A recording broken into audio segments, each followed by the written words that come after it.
Hello and welcome to Planet Critical, the podcast for a world in crisis. My name is Rachel Donald. I'm a lecturer, a climate corruption reporter, and your host. Every week I interview experts who are battling to save our planet. My guests are scientists, politicians, academics, journalists, and activists. They explain the complexities of the energy, economic, and political crises that we face today, revealing what's really going on and what they think needs to be done. This is a critical time for our planet. It demands critical thinking. Click the subscribe button now and go to planetcritical.com to learn more. My guest this week is Ella Saltmarshe.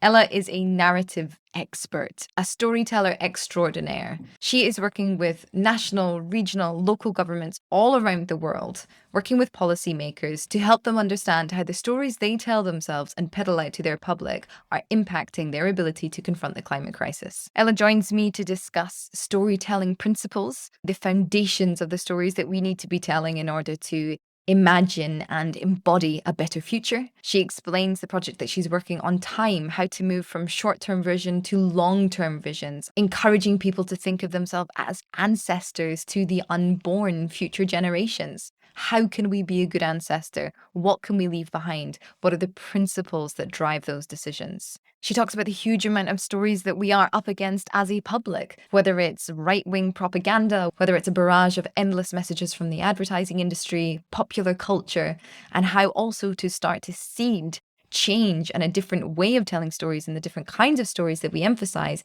in popular culture and how that is such an important part of the fight. Ella's been working on stories for, well, her entire life, and she's been working on the climate crisis for 16 years. So strap in, make notes, I did, and enjoy everything she has to say. There is also a wonderful exercise at the end of the episode. I highly recommend closing your eyes. You will need to close your eyes for it, by the way, so don't listen to this while you're driving, and engaging with it at the end. I hope you all enjoy the episode. If you do, please share it far and wide. If you're loving the show, support Planet Critical with a paid subscription at planetcritical.com or on Patreon. The link is in the description box below. By signing up, you'll also get access to the weekly article I write, inspired by each interview. Thank you to everyone who has signed up and is supporting the project. I'm a vehement believer in ad-free and open access content, so Planet Critical wouldn't exist without the direct support of the amazing community. Thank you so much to all of you who keep the project going every week. Ella, thank you so much for joining me on Planet Critical. It is a pleasure to have you on the show. Oh, thanks, Rachel. I am very excited for this conversation. As am I. I've had a lot of meetings with this background of the room that you're in, so it's amazing to see, the other brain in the house who works on this. Well, we've got a third brain who's 20 months, so I've got to say is like the most dominant brain in the house at the moment. I mean, you literally have to barricade the door. He's incredibly strong for a 20-month-old, and whatever we use to try and shut the office door, he'll hammer his way in. Good. I think that's the kind of kid you want to raise, resilient and determined. Yeah, it's definitely that.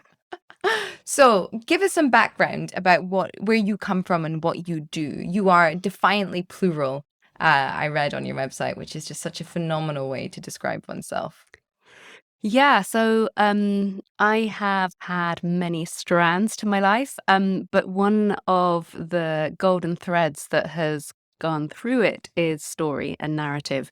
And so much of my work in very different ways has been about working with story. And kind of thinking back to the origins of that, I grew up on a farm without a TV and with books. And so books were my world from when I was so young.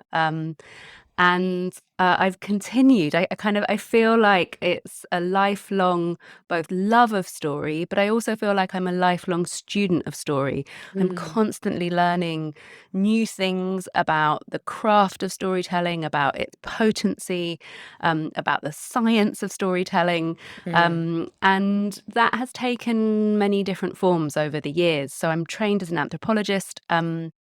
And spent the first part of my career working as an anthropologist overseas in international development, Cool. and began working on climate way back in around 2005.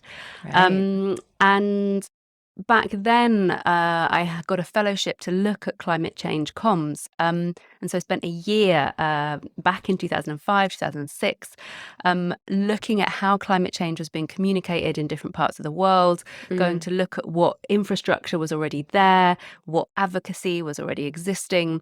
And then through that, kind of got into work that was about growing and supporting climate advocacy. Working with funders, working with civil society organizations, and working a lot overseas. And I think through that work, I began to notice some things, and to want to start to go deeper. So there was this feeling that some of the work I was doing was very much about putting sticking plasters on problems. And there was this question about, well, how do we start addressing the root causes of these issues and of these huge juggernaut issues that are hurtling towards us, like climate change, like biodiversity loss. And the things that came to me were firstly about the importance of working systemically. So the importance of working in systems. So I came back to the UK, this was over a decade ago, and co-founded an organization called the Point People, which was all about, it's a network of women, and it's all about how do we work systemically. And so with that group, we work to build the field in the UK of systems change, to build new language around systems change, and to help actually do the work of it.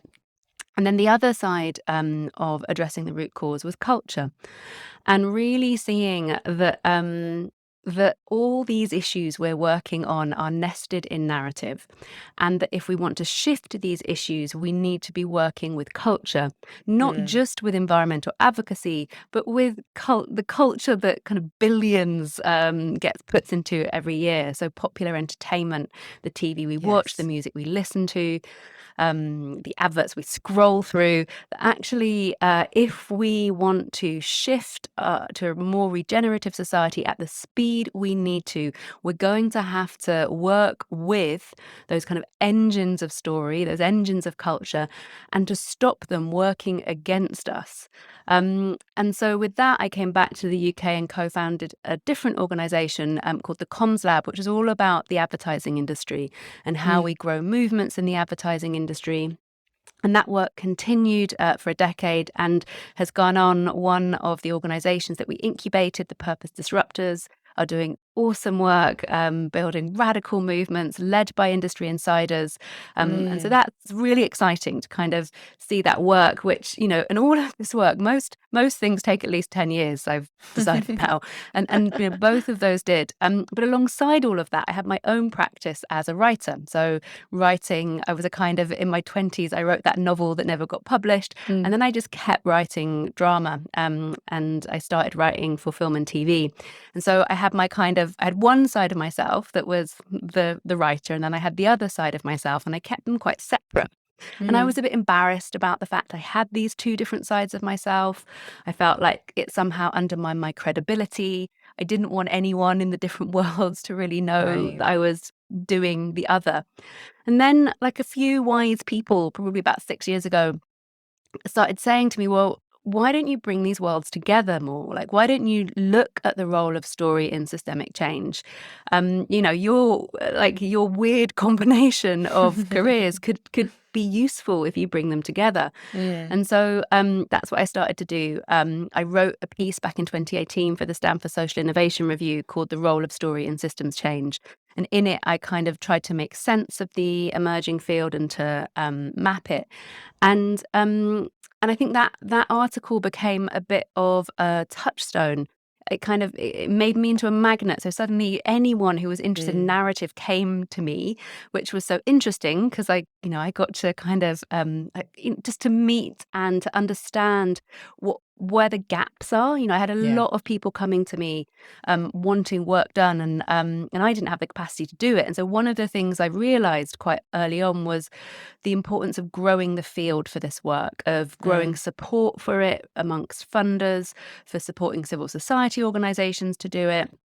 And actually not and so I, at that point, wasn't like, oh, I'm just going to go and do a load of narrative consultancy. It was like, actually, how do we grow this field? And so so then I've kind of embarked on that side of the work, which has been working a lot with funders, with CSOs, with commercial creativity, to kind of take this practice forward. And then bringing us back to the present day, most recently, the form that's taken has been something called the Reset Narratives Community, which I co-founded with someone who you know very well, Paddy. And that's a community that crosses the environment, new economy, and social justice space. Right. And the idea behind that community is it is a space for members to share their insights around narrative. So the idea is that instead of individual organizations doing their research narrative strategy alone, how do we start to make it more collective? How do we be more movement generous with the narrative work that we're doing? And how do we talk across movements so that we start to develop a much more coherent story, a much more compelling, effective story about the future we're going to. So there's that work. There's still the work. I'm still doing this work, helping build the field, helping to kind of unlock funding in this space. And then the third area of work is something called the Long Time Project. And that really started off kind of, I was really interested in what are some of the deeper stories we're going to need in this moment. And I think it's something we'll come on to talk about, because I think this work is very much about, yes, developing messages and stories that work now, that are responsive. We can talk about, this particular moment in the UK with the way that the climate and cost of living crises are being pitted against each other, the kinds of stories we're going to need to respond to this kind of moment, but also what are the kind of deeper, longer stories that we need to build the world to build a world that will have a future. And I became really interested in time. I read a friend of mine, Alex Evans, has written a book called The Myth Gap. And in it, he talks about some story principles. And one of those principles of the kinds of stories that we need was a story of a longer now. And I think through all this work, through having spent 15 years working in climate, trying so many different ways of trying to move people, I was really curious about time. I was like, is there something in time? It feels like there is something existential in time as a prism for caring about the future. So the work of the Long Time Project is all about how do we get people to care about the future so that they take responsibility for it today. And it's all about cultivating cultures of stewardship at scale. And one of the reasons that I've focused so much work on it is also because of the research that shows that stewardship is one of the values that crosses different political groups. So for both right and left-wing voters, stewardship matters to them. And when we're thinking about these bigger stories, we need to think beyond politics, not because politics, isn't important and that so many of the answers we need are political, but more because we are going to need to speak to people at a deeper level. And so the Long Time Project is born, and I can talk a bit more detail about the work we're doing. But it is really about this deeper mythic story that underpins our lives. And and then at the moment, I'm doing this messaging this moment project, which is very much about this moment, how we respond to this moment about the climate and cost of living crisis. And so I kind of am often, in terms of story, stretched in the way that I'm describing between the very immediate, the very responsive, the now, and the kind of deep, slow, mythic. And in some ways, I feel like that's a timescale. Perhaps that's not a bad timescale to be living in, but it also feels it can be quite a lot sometimes. This actually leads me on to a question that popped into my mind a few minutes ago about coherent narratives, because one of the things that I think is so important with that, when you explain to somebody what is a system, what is system change, it's like, well, systems are bloody moving parts that create a bigger whole, and the whole is not the sum of one of those things. It is the relationship between all those things. You have to just constantly try and zoom out when you're thinking about a system. And I suppose one of the things that I am concerned about is that the propaganda machine on whatever wing of politics has the easiest job to just peddle out one consistent lie, one consistent coherent narrative. Whereas the difficulty of trying to engage genuinely with reality and to enable change is to engage with the nuance of reality, and especially the nuance around the climate crisis, because it is a symptom of a systemic problem. And so we need system change. And so the stories that we need to tell, there needs to be a plurality of stories, actually, it seems to me, in order to find a way through, because we need to make our systems more resilient, which means diversifying them. And yet, the problem then is that you've got energy going into different stories, which is absolutely crucial. And in an ideal world, that would be how we would live, but up against the monolith of a one singular coherent narrative. So you talked about coherent narrative and systems. How do you reconcile that tension between finding the one coherent narrative that can educate and move people towards a systems change versus the reality, which is the system change will demand a diversity of story? I mean, that's why I've focused so much of my work on story principles. So I haven't spent the last 5 years trying to write the new story, but rather to think about what are the principles for the new stories, and then how can we, as you suggest, support the flourishing of a diversity of stories, but that have those core principles, or one of those core principles. And we can talk more about what those are. So I think that's one answer.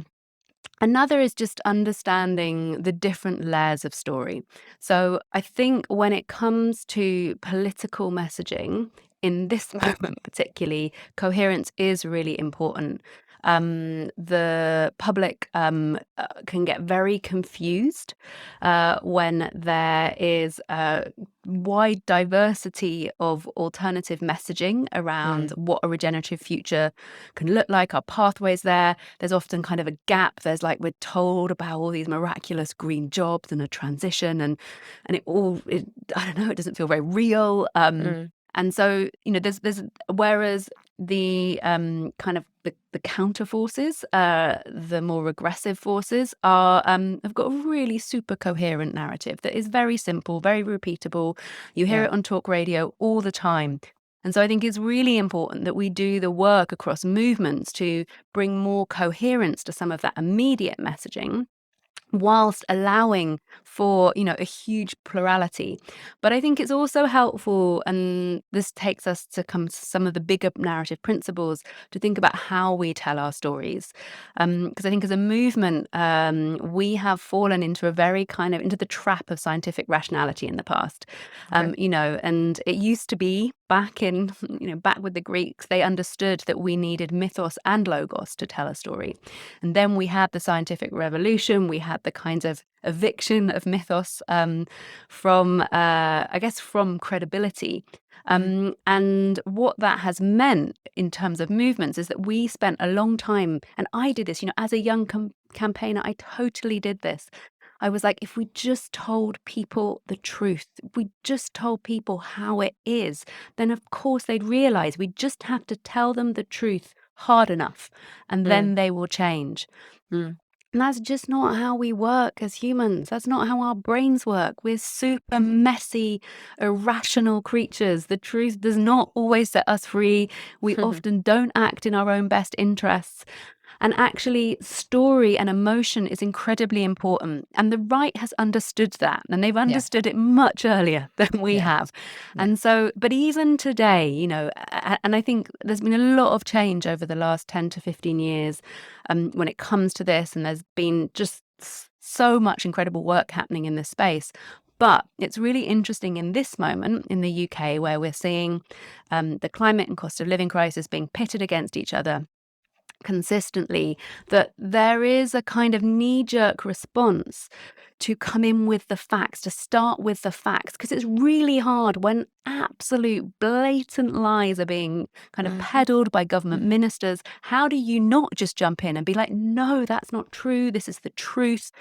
And yet, like, that is not going to move people. And it's not to say we don't need logos, we need the facts, but we need mythos, we need the narrative, we need the frame, we need a value for that fact to be embedded in, for it to actually move people. And why won't people believe it? Because we need emotion. Emotions are what move us. So if there is a way of bringing emotion into the fact, bringing a frame, of bringing a value, that value could be care, it could be freedom, it could be stewardship, it could be stability. If you begin there and then go into the fact, people will listen in a different way, and it will have more potency. Okay. And that's just, cognitive science shows, we're such messy creatures. And, this idea of rational economic man is another myth. Like, we are not rational. That was a very convenient myth, which has, underpinned capitalism for so long. So, yeah, the sooner we acknowledged our emotional messiness and start to factor that into the way we talk, the better. The reason I'm pushing back is because I think it's important to understand what happened with the during the Enlightenment, because it is sold as this moment of sort of cultural evolution where man, not human, man elevated himself to the next state of his potentiality, his capacity, and it does seem to. We are told that is how the majority of effective communication was done for the past sort of 150, 200 odd years. If you lead with the facts, you will be believed. And I think that it is so important to highlight that whilst that might have been the myth that was peddled out to people, that was absolutely not the strategy of anyone telling a story in order to gain power, hold on to power, impact the world in any way. And I think it is also really important to highlight the fact that the discrediting of experts as well is something that the right has done recently, especially as the left has gained more ground and therefore had a louder voice and been talking about facts. The left technically should be in the best position because, like, the facts are on the left side. This is what growth does. This is what capitalism does. This is what the climate crisis is coming from. Da da da da da.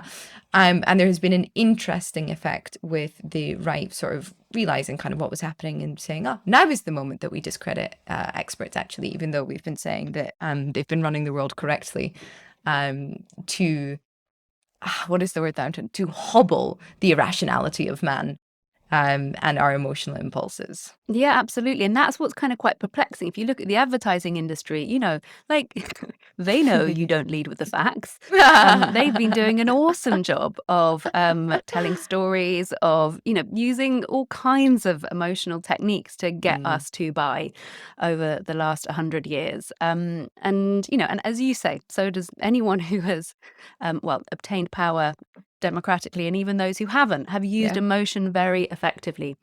So yeah, I completely agree, and it's also really important to say that this work isn't about discrediting facts. It's saying we need both. We need mythos and logos. If you just have mythos, then yes, it's fake news. None of it is true.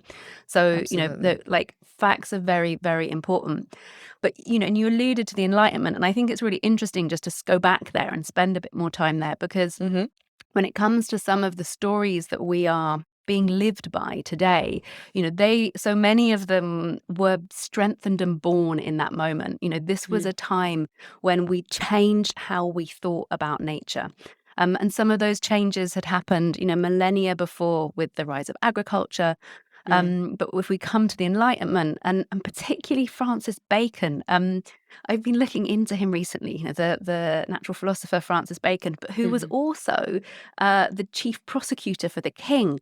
And in that role was responsible for torturing witches and the language. He developed this language around nature, which is extraordinary, like in its aggression, and the way we are supposed to dominate nature. I've actually give me a moment. I'm gonna I've got a book here, excuse the clattering while I pull out the book, by which I really recommend, by Jeremy Lent, called The Patterning Instinct. Yes, I've interviewed Jeremy on the show. Oh, yeah, brilliant. Yeah. Well, so Jeremy, in the book, he talks about Francis Bacon, and he's got some of these quotes of his.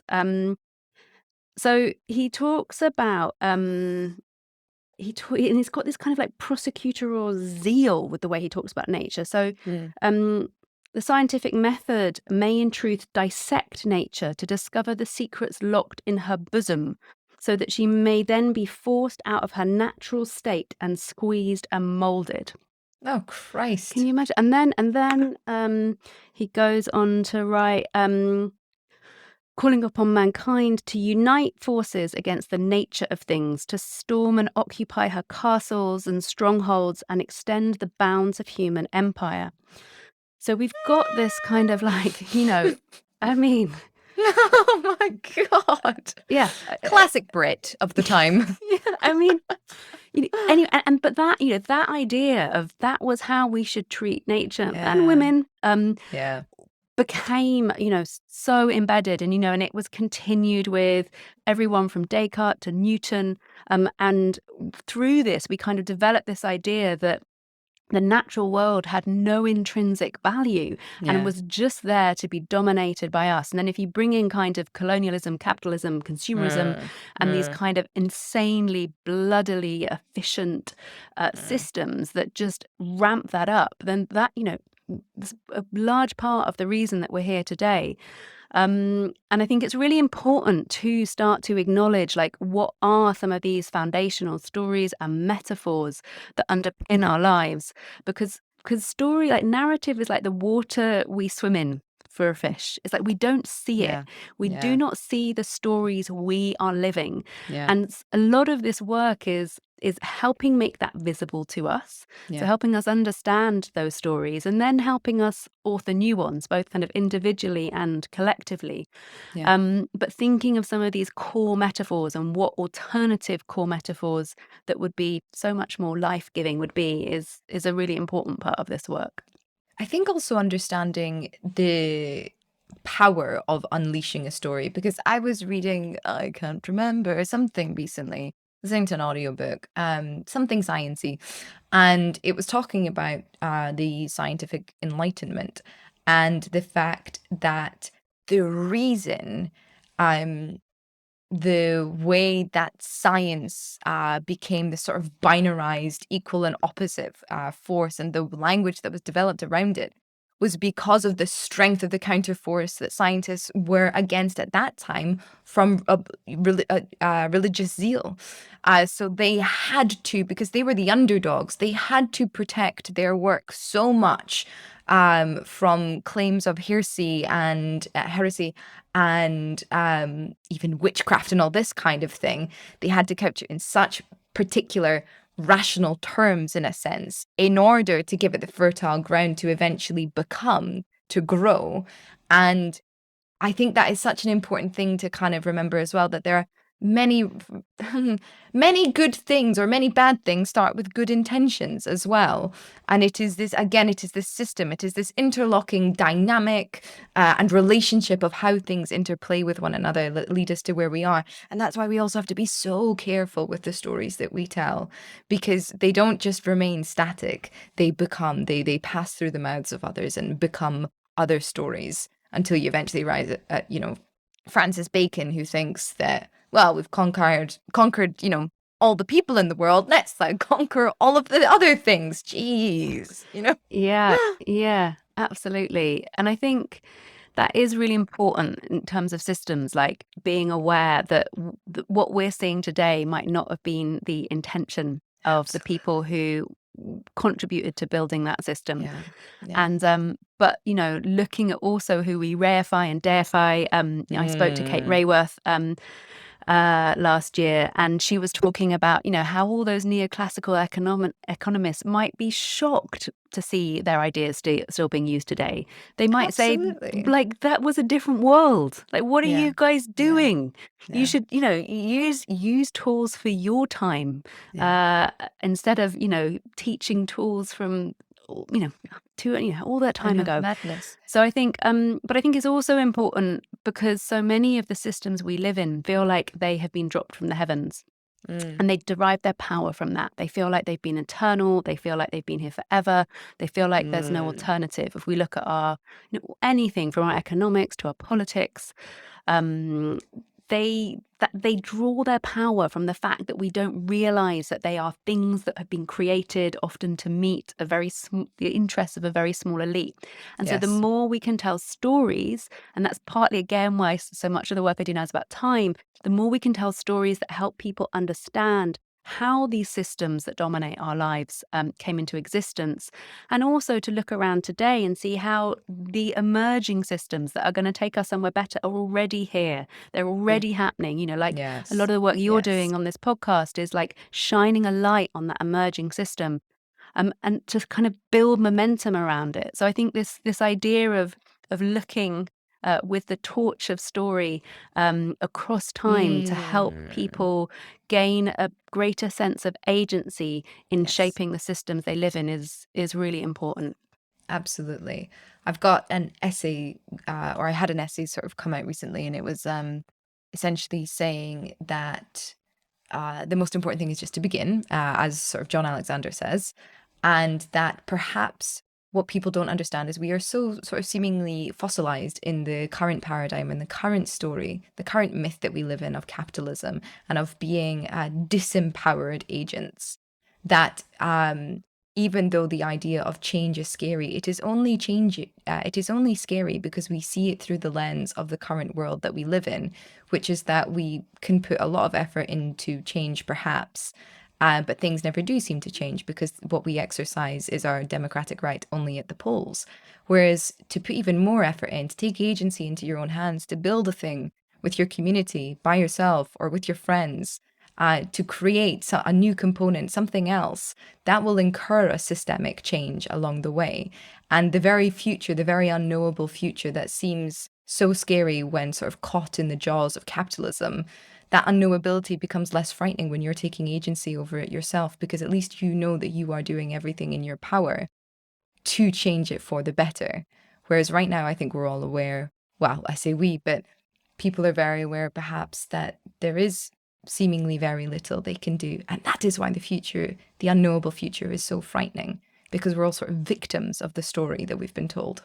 And that's why story is so important to help us take those first steps. And I think you've raised a really important point about some of the different ways we can use story to change a system.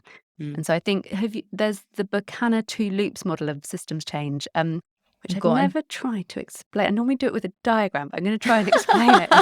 Let's see if I can manage. So if you take your left hand and make a little kind of arch with it, and then if you take your right hand and turn it upside down and create a kind of bowl with it and move it so that it's kind of like half underneath your top hand. Listeners, how's that going for you? So these are the two loops. So your left hand is the existing system, the dominant system, the system that is in decline. The right hand, so which is kind of an arc that's moving upwards, is the emerging system. So there's different ways we can use story in this beautiful hand dance that we're doing. So the first, which is traditionally how we've used story a lot in the environment movement, is on the left hand, is on looking hand. at the top hand, how we tell stories that help bring down the dominant system, how we expose the cracks in that system, how we show that it isn't working. And this is super important work. We have to do this. It's not saying this isn't important work, but it's where so much of our work has been. And if we look at the kind of bottom hand, my right hand, the stories that tell us, that show the work already happening, but also then enable us to kind of start to imagine what different futures might look like. There we have so few stories. And so it's no wonder people are scared and stuck. It's no wonder we feel we can't move from the system that we live in.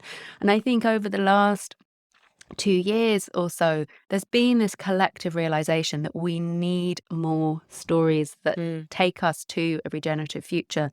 And so we've seen the kind of blossoming of all the work around imagination infrastructure, around social imagination, around like how do we start to do this? And I think it's just the starting to blossom this field, and it has its roots. There's lots of places we can look to. There's loads of incredible ancestors who have done work in this place, from kind of science fiction writers like Octavia Butler, through to just brilliant people on the ground who are building the future today. But one of the metaphors that I find really inspiring in this space is something that Adrienne Marie Brown said to me in an interview I did last year, and she used the metaphor of the Grand Canyon, but thinking about the Grand Canyon of history, and of how she likes to think of the systems we live in today as different strata in the Grand Canyon, and how one day capitalism, white supremacy, consumerism will all just be layers. They'll just be strata, and they'll just be artifacts. There'll be fossils from the past, and there will be the strata of the new systems that we've built on top of them. And I love that metaphor. It enables me to see the systems that we live in now, the destructive systems that we live in now, in the past, in the rear viewer, Lovely. as opposed to being trapped in them. Absolutely. Lovely. And before we get onto story principles, which is my next question, I suppose, the question that I think we have to ask listening to that is, what is the danger, though, of building systems on top of destructive systems? What is the danger of building new systems on top of old destructive systems? Is there one? I mean, I don't know what alternative we have. We are part of the world, the natural world, which has always evolved and, grown in the context of what's there. So yes, there are dangers, but it's also what we've got. Good point. There is literally no other way around it. That's what you get when you go too conceptual and forget about the real world for a second. Okay, can you walk us through some of these main story principles that you're working on, and then we'll get to your project on time? Yeah. So as I talked about before, I find it really helpful to think about what are some of the principles of stories that will support regenerative futures. And for lots of the principles, these are not new principles. They are very ancient principles. They will be found in different cultures across the world. Some of them have their origin in indigenous culture. So I just want to be really clear, like, I am not inventing anything here. And I think a really important question, one that I'm always very thoughtful about is how we use principles from other cultures in a way that isn't appropriative.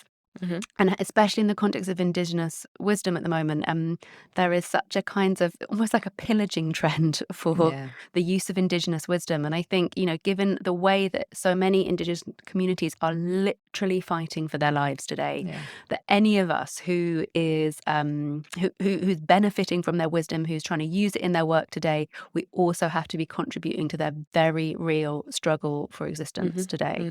So before I go into any of this, it's really important to say that. Yeah, thank you. So, and on that, a key story principle is one of interconnection.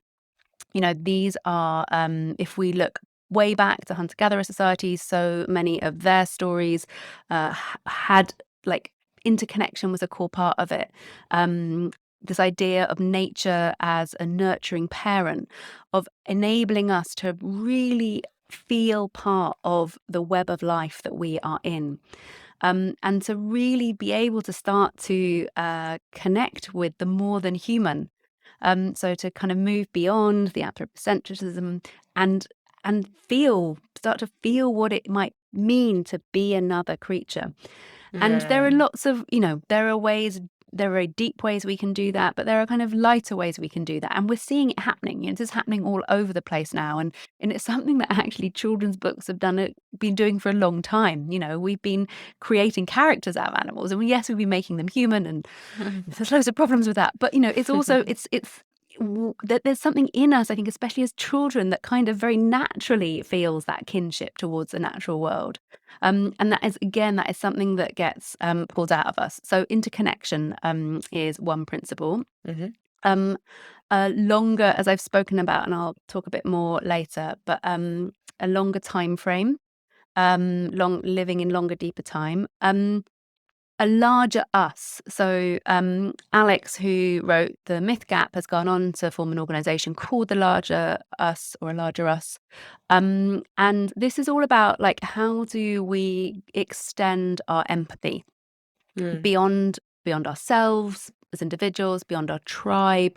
Like, how do we start to care more about others and people who are different to us, and species who aren't us? So this idea of a bigger us. So interconnection, a longer time, a bigger us, and then a different version of the good life.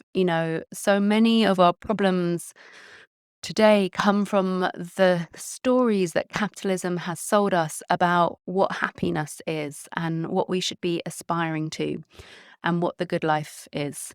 And we are seeing in so many ways how, they don't even work for the majority by their own principles, but they also actually, so many of the things they're peddling don't lead to greater well-being for people, don't make people happy.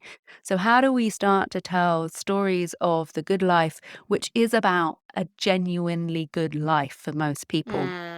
And if we think of the amount of money that is put into consumerism, which is telling us exactly the opposite of that, then, as you said at the start, we need so many different kinds of stories telling us about so many different kinds of good life. Like, all of this, it's like there's not one story of the good life. There's not one story of interconnection. There's not one story of expanding our capacity to empathize.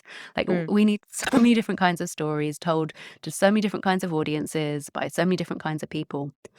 And kind of one of the principles that underpins a lot of this is this idea of stewardship, and how we can start to believe that, firstly, as humans, we're not intrinsically bad. We are not intrinsically damaging to nature. There's this kind of, I really object to the Anthropocene as a concept, because what we do with that is we conflate humanity with capitalism. It's not humanity that's destroyed the world, it's a particular economic system. And the more we do that, the more we conflate humanity with capitalism, the less we become able to move out of capitalism. So the more we tell our stories that who we are as humans are, we're greedy, we're destructive, we're competitive, then, if that's the story we're telling, if we're saying, humans, I've heard it a lot in the environment movement, well, maybe we just don't deserve to live on this planet, the world would be better off without us, etc. Whereas actually, lots of human cultures have lived in an incredibly harmonious relationship with their environment. And as humans, we don't have to be, we're just not inherently destructive in that way. It's culture and story that makes us so. And so I think it's so important that we understand that, because, on the one hand, we've got like a global environment movement that is really at this time trying to engage millions, if not billions, of people to secure all the things they love, to secure the future of all the things they love. And then at the same time, quite a lot of that is then telling people, but you're bad, you're destructive, you're, and we're not going to have the mobilization that we need if that's the story we're telling about humans. So I think the more we can step into stories of being stewards. I had a conversation with Tyson Yunkaporta last year, and he had this amazing phrase. He was like, maybe we're just in a very janitorial moment in the history of our species. And it's our job to be like the janitors, like to keep the lights on, to clean the toilets, to clean the hallways, to keep it going for future generations. And how do we have the humility to step into that kind of stewardship, which will, can be very beautiful and, isn't literally cleaning toilets. But so I think that they are really important principles. But then the other side of this work, because all of this can sound quite kinds of idealistic, is being incredibly pragmatic about how we work with story to reach a lot of people. I did some research recently for a presentation, and I was so shocked around the data on TV use and social media. And I'm someone, I got to admit, I watch a lot of TV. It is my guilty pleasure. I really trashy TV. I adore. But in 2020, the average minutes of viewing per day in the UK was 5 hours and 40 minutes. 5 Of hours television. and 40 minutes of TV a day. And then social media would be on top of that. Yeah, and I mean, it could, yes, if you're not watching video. And then the social media fact I found was that 58% of the world's population use social media. The average daily usage is 2 hours and 27 minutes. And so that, we can't just be idealistically talking about principles of interconnection and a longer time without then engaging with the way stories are going to reach audiences. And that is why all of the work that is starting to really take off around engaging popular culture, engaging entertainment is an essential part of this. And I guess for my work, I'm kind of like, I'm partly in the myth space, and I'm partly in the incredibly pragmatic space about, okay, now what? Now how do we work with people who are making stories that reach huge numbers of people to ensure that these kinds of principles actually get out in the world? Amazing. There's a couple of things that I want to discuss further, a couple of points that you raised. The first was the conflating humanity with capitalism. I love that idea of the more that you do that, the harder it is to leave capitalism. That is logical, and I adore it. However, the one thing that I worry about as we all move forward is sort of pinning all of the blame on capitalism as an economic system.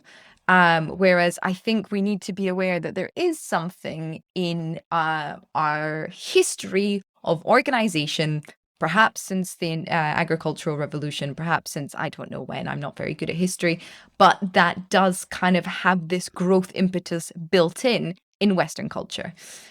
So if we sort of took capitalism away, but didn't quite address the fact that there is something in our organization that needs to change, and one would obviously assume that part of that would be taking capitalism away, that work would be done.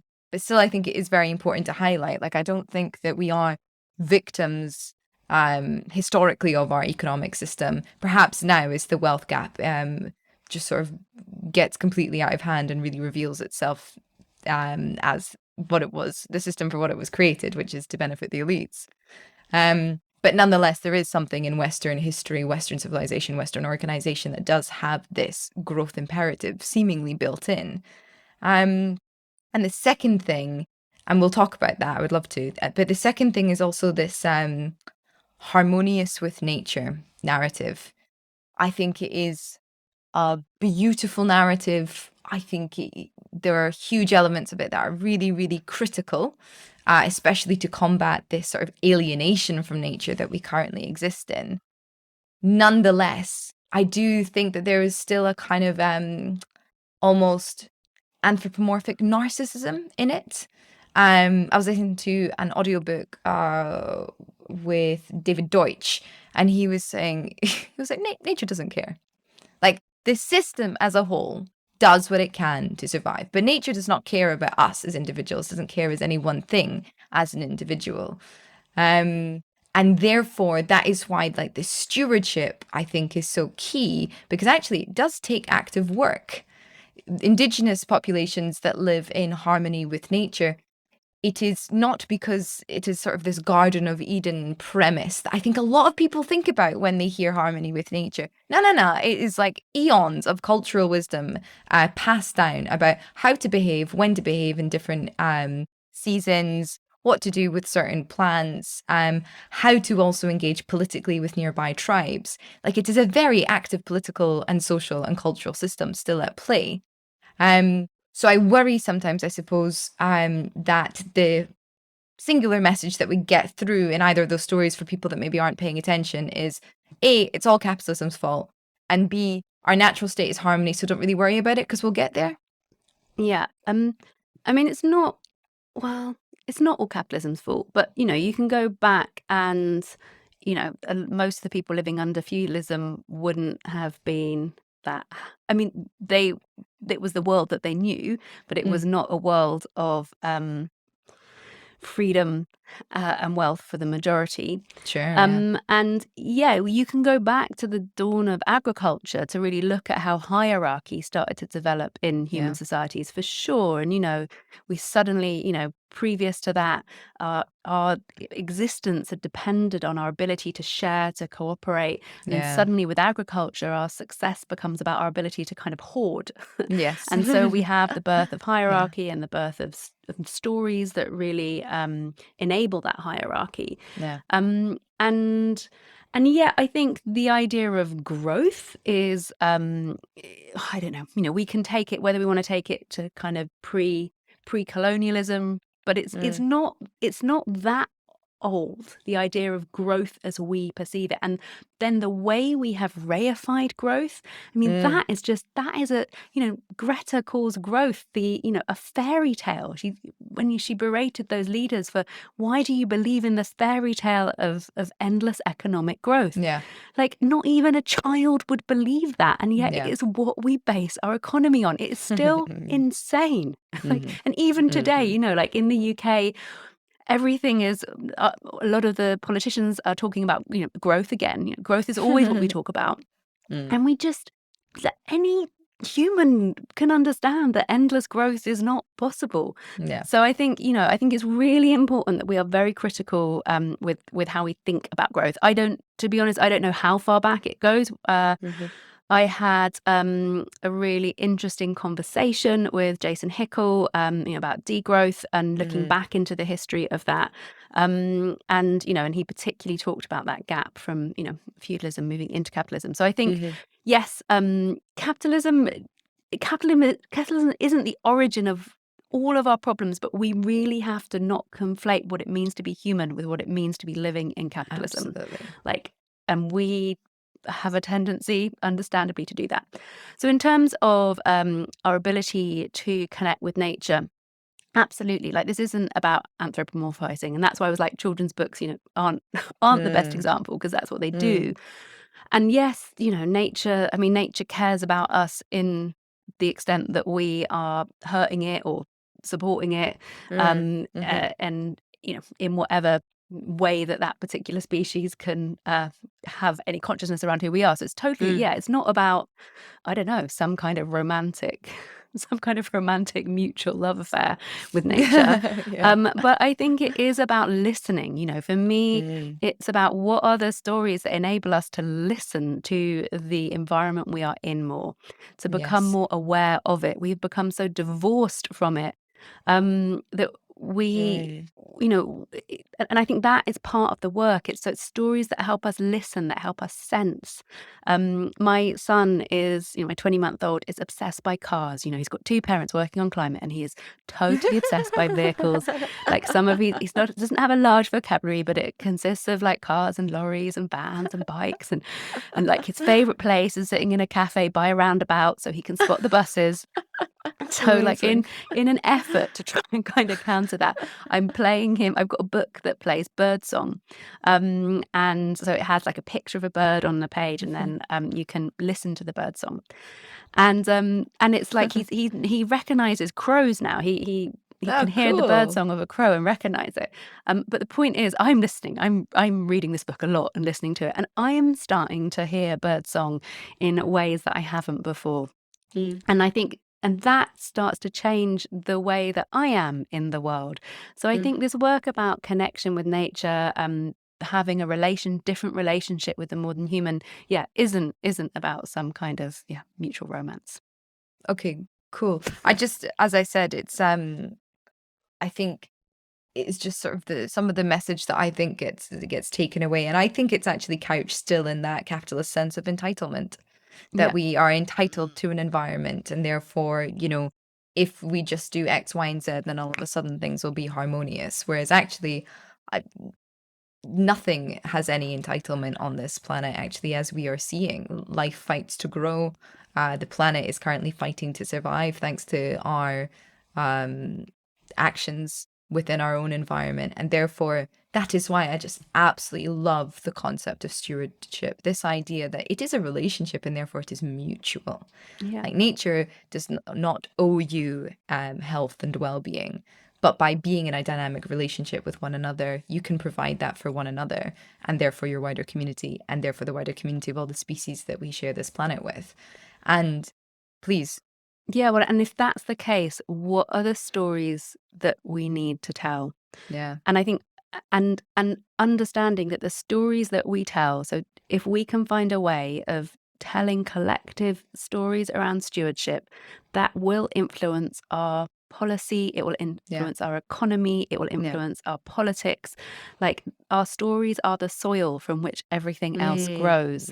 And I Lovely. think it's really important that we are aware of their potency, because as you highlighted at the beginning, there are many powerful vested interests who know this and are using it, and we need to do the same. If we want there to be soil, in the medium term, if we really want there to be a flourishing future on this planet.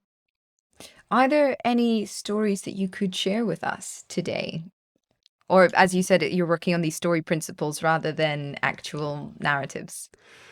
Yeah, I definitely don't have a story in my head. Yeah, a lot of the work that we've been doing, I guess the work around with the Long Time Project has Yeah. been around thinking about what it means to be a good ancestor. So Oh, some of fun. that work has been about helping people think about legacy differently. So perhaps instead of stories, I'll ask some questions, because these are questions that we ask ourselves and others. So oh, and if I have time, actually, there is something I might No, be go able to on. do. But let's first do Okay. the questions. So so one of the questions is thinking about who are the ancestors who have preceded you professionally. So who are the people whose shoulders you are standing on with your Mm-hmm. work, and what have they left for you that has helped you? Mm-hmm. So, what have your professional ancestors left you that has helped you? How is it to think about having colleagues who haven't been born yet? What are the things you'd like to leave for your unborn colleagues that will help them with the work that they're doing, taking forward what you're doing today? How does it feel to be part of an intergenerational lineage of people? How does it feel to be part of this lineage of people stretching back, stretching far forward into the future? And what does that mean for the work that you're doing today? And so we ask these questions to help. So much of the work we're doing is so incredibly urgent, and it's undeniably urgent. Like there's no getting Mm-hmm. away from it. And approaching it with an attitude of myopia and urgency won't always lead to the fastest, best way forward. And so there's this paradox that I think we often have to look backwards and forwards, and and do something that feels like it might be a bit slower to move forward in the most effective way. So that's one story, and it is a story. That's just a story we've made up. I mean, if I've got time, what I could do is share one of the long-time practices that we use, which are ways of getting people to move across time. But it will take about 7 minutes. So in either If we you've can, got time, I've got time. yeah, Yeah, okay, love that. cool. Yeah. So this is a practice that with the Long Time Project we use something like this at the beginning of every session. Like the Canadian government asked me to run this session with like thousands of civil servants the other month, Amazing. and I came and I began it with this, a slightly longer version. Then I did a kind of 10 to 15-minute meditation. And part of me was like, oh my God, they're going to think you're such a weirdo. They're going to think you're this crazy hippie. But actually, I've done this kind of work with policymakers now all over the world. And in terms of narrative and story, I found that if I don't do it, their engagement is less. And how important it is to begin with story and emotion. So this is going to be a bit like a meditation. So if you are listening, I invite you to close your eyes and to relax your shoulders and to become aware of the breath moving in and out of you. To feel the ground beneath you and to be in this moment. Now I invite you to bring to your mind's eye someone you care about of your grandparents' generation. It could be a grandparent, it could be a great aunt or uncle, or an older person you feel warmly towards. They may be with us or not. And as you're thinking of them, think of one particular quality they have that evokes warmth in you. It could be a habit they had, something that made them laugh, a quirk of theirs that makes you smile. Holding that in your mind's eye, in your head, step backwards one step. You're stepping back through the generations. Imagine that person at 40. How was that quality that evokes warmth in you present in them back then? And now, in your mind's eye, take one more step backwards. And now you're stepping back in time to their 9th birthday. There's a party happening. There's food on the table. Where in the world are you? Where is this birthday party happening? You see the 9-year-old, and again, take a moment to connect with that quality that evokes warmth in you. How was it present in them at 9? What are the things that are making them laugh?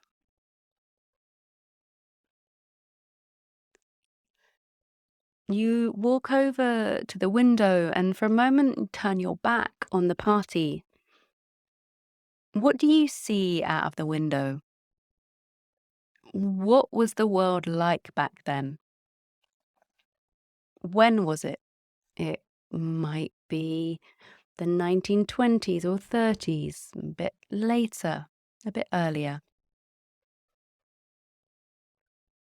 How are people getting around back then? Just take a moment to be in the past.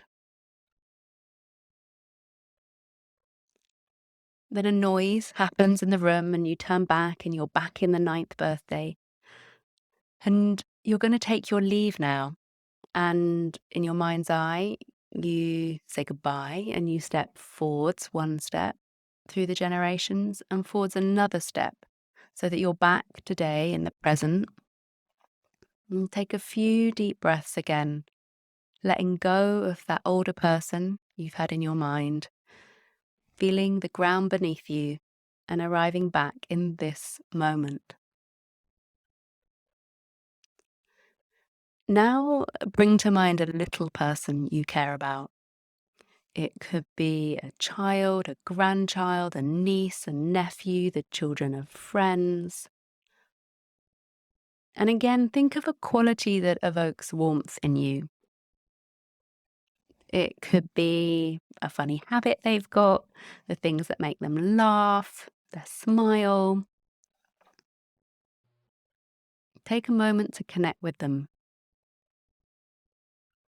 And then, in your mind's eye, step forward one step into the future and imagine them at 40.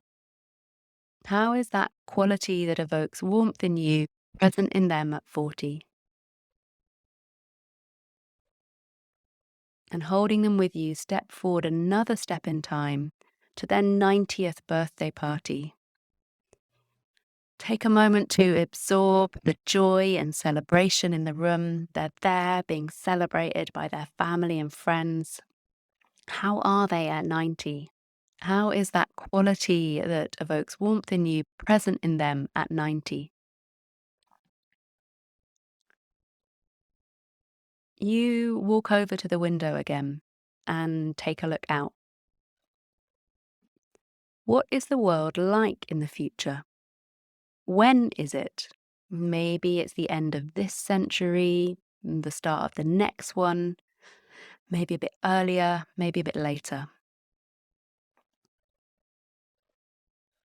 What's going on outside the window? How are people getting around? What's the world like? You hear a noise and your attention is brought back into the party. You come back in and you noticed that there is a framed picture of you on the table. And the person who is celebrating their 90th is hitting their glass with a fork and asking everyone to be quiet, and then making a toast. And they're toasting you. And they're toasting you for something you've done that has contributed to their world. What are they toasting you for?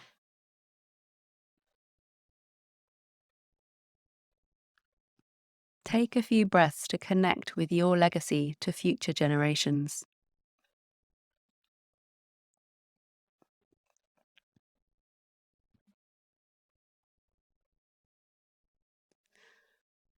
And now you're going to take your leave, and in your mind's eye, step backwards one step through the generations and another to arrive back here in the present moment.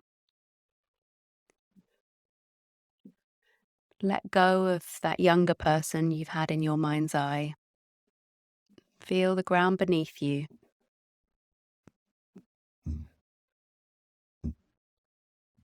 Connect with your breath. And when you're ready, slowly blink your eyes open and feel into what it's like to have walked across perhaps 200 years and to hold this question with you of legacy and what is your legacy to the future. Oh, that's so lovely. That made me really emotional thinking about my best friend's baby at 90 years old. And imagining him all happy and well. Oh. Yeah, it's a kind of story, but it's a story to connect us to the future, and to help us. And I don't have time to go into how I developed this, but it was born of an experience I had with my nephew, where I suddenly realized that he was going to be an old man in the catastrophic world I was reading about. And I hadn't ever realized that. I hadn't realized that, and this was 6 or 7 years ago, that, these doomsday predictions were going to be a world where people I loved were living in. Yeah. And now they're happening, now it's happening today to people we care about. But I think, it's really powerful. It can be really powerful to understand that when the IPCC puts out figures, that they are describing the world of people and places and, species that we love. Yeah. And that at its heart, as the work that Dan and Paddy are doing around Stories for Life, it is about how are we telling stories that support life, not destroy it. Ella, what a beautiful note to end on. Thank you so much. My final question is, of course, who would you like to platform? Oh, my problem is I can't think of one. You can say as many as you want. Yeah. Well, I think for different reasons, because I think I love your forensic mind. So partly there are people I want you to speak to because I want them to have to justify themselves. And others are people who I think should, it'd be really nice if they had a platform. In terms of the former, I think it would be really interesting, and perhaps you could work through the purpose disruptors for this, but to get someone who runs a big holding company or a big advertising agency. But one of the big ones who represent fossil fuel clients to talk about their role in creating the future. I think so much interesting stuff is happening in this space at the moment. The fact that the UN Secretary General yesterday called out the advertising agencies and called them enablers. And there's just incredible activism happening there. So I think, hearing people put on the spot would be great. And similarly, in a more positive vein, I think it would be really interesting if we look at some of the big platforms like Netflix, Amazon Prime, etc., to hear people who are commissioning stories and, commissioning stories that are trying to have an impact around the world. Again, how they see their role when it comes to the stories for the future. So there's something about people who have access to scale with their platforms. And then there are the people doing incredible work on the ground. Anyone from the imagination infrastructure movement, I think there's such great work happening there. If you haven't already spoken, have you spoken to Imi Kerr? No, I haven't. Oh, so speak to Imi. The work she is doing in Birmingham is amazing. If you want to kind of experience what like neighborhood regenerative futures look like, Imi. I feel like definitely partly putting people on the spot, partly showcasing incredible people doing inspiring grassroots work. Wonderful. Thank you for that. That is I think that's the first time somebody said, "Go and get the bastards on the show." So, well, you're really, you're really forensic, and I think that's really important. Thank you, Ella. This was such a pleasure. I still have tears in my eyes from that exercise. Thank you so much for making time for us and for walking us through all of your work. I will put links to everything on the website where people can find you. Is there one like parting message you want to give people? Well, actually, there is one message. So we created the Long Time Academy, which is a podcast that is all about time. So if this has whetted your appetite, please do go and listen to that. One parting message. Yeah, I think there's a message about just for listeners to today, think about what are the stories you're living today. Just to have an awareness, put a pair of glasses with a story lens on and to start to become aware of what are the stories you're living, what are the metaphors that you're using. And they might be great stories and great metaphors, which is awesome, but it's just, I think the more we can become aware of how we are storied, the more empowered we can be about living more generative stories. Absolutely. Ella, thank you so much. Pleasure. Thank you. If you want to learn more about Ella's work, I've put links to everything in the description box below. Remember to subscribe to this channel if you're new here and share the episode if you enjoyed it. If you loved it, support Planet Critical on Patreon, where you can also read my weekly essays inspired by each podcast interview. The Patreon link is in the description box below. As always, thank you to the Planet Critical community who support the show and make all of this work possible. Thank you all for listening. I'll see you next week.